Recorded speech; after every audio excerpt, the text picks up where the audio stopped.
Halo Romo dan teman-teman, pada kesempatan kali ini saya akan berbicara dengan tema agama dan sains pada era metaverse.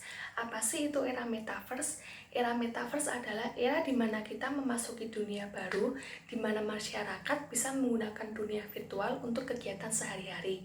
Seperti yang paling sederhana saja, kita bisa telepon, video call dengan saudara atau kerabat kita yang ada di luar kota. Dalam tema ini ada 3 dialog yang sangat menarik. Yang pertama adalah dialog dengan public figure, yaitu dengan Mark Zuckerberg. Beliau bilang bahwa era metaverse adalah era di mana kita memasuki level baru dan juga pengalaman baru, yang berarti kita memasuki dunia yang berbeda dari dunia kita sebelumnya, yaitu dunia yang penuh dengan kecanggihan, dunia yang digital, dunia yang serba semuanya bisa. Kita bisa mengandalkan teknologi untuk membantu kita dalam kegiatan kita, seperti dalam belajar, bekerja, memecahkan masalah, dan lainnya. Jadi dunia ini tuh dunia udah serba bisa. Dan yang kedua adalah dialog dengan karakter film. Seperti yang sudah kita saksikan kemarin, kita sudah melihat film After Yang. Di dalam film tersebut bisa kita lihat bahwa dunia yang ada di film tersebut sangatlah maju dan sangatlah canggih. Bisa dilihat dari cara mereka berkomunikasi, cara mereka berpergian menggunakan mobil, berarti kan itu sudah sangat canggih. Dan juga cara mereka hidup dengan robot yang bisa diartikan itu bukan merupakan sesuatu hal yang tabu, bukan merupakan sesuatu hal yang aneh, karena hidup dengan robot itu sudah menjadi suatu hal yang biasa di dalam film tersebut.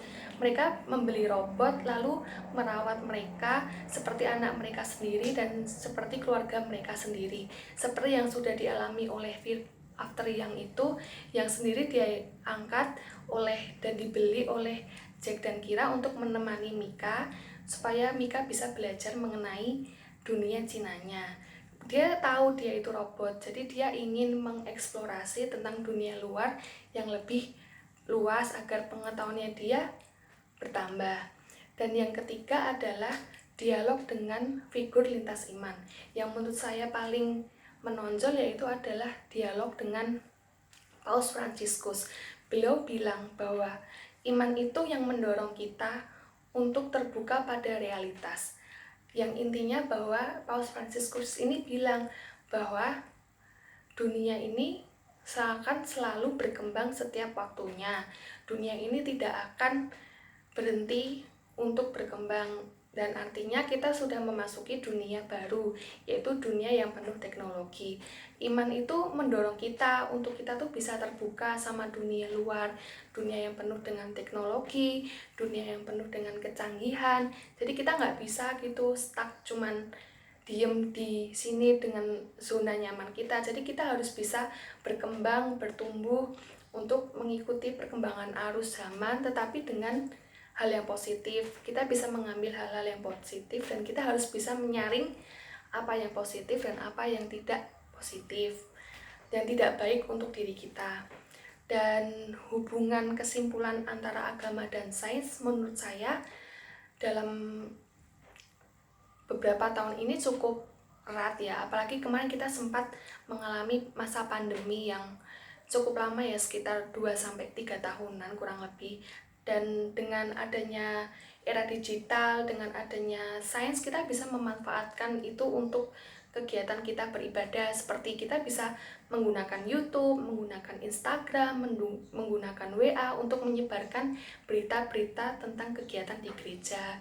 Kayak misalnya kan kita kemarin tidak bisa nih ngikutin ibadah di gereja, jadi kita bisa mengikutinya melalui live streaming, dan juga bisa menyebarkan seperti bacaan harian melalui WA.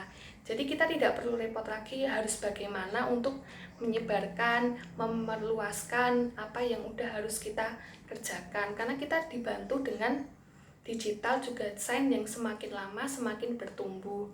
Jadi menurut saya era digital dan juga sains itu sangat-sangat membantu kita dan juga sangat berhubungan.